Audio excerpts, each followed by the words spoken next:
Аз съм Александра Алгафари и съм много щастлива. Днеска беше един от най-невероятните дни в живота ми след изпращането и след бала. Беше просто жестоко, страхотно с всичките учители, с всичките ми съученици. Това са ми най-любимите хора.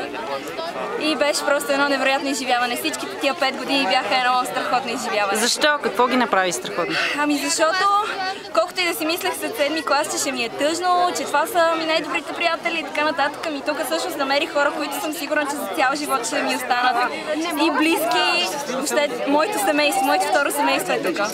Така. Къде си приета? Какво следва тук нататък? В университета на Екзитър.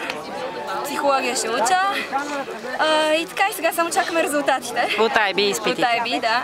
Ако трябва да направиш своя избор 5 години назад, да избереш гимназия Златарски, би ли го направила отново? Със сигурност, аз го избрах много преди 5 години, даже аз го избрах още в края на 5-ти клас, 6-ти клас, някъде там на едно изложение бях чула за въпросната IB програма и така нататък. Страхотно. И си знаех от самото начало, че съм тук.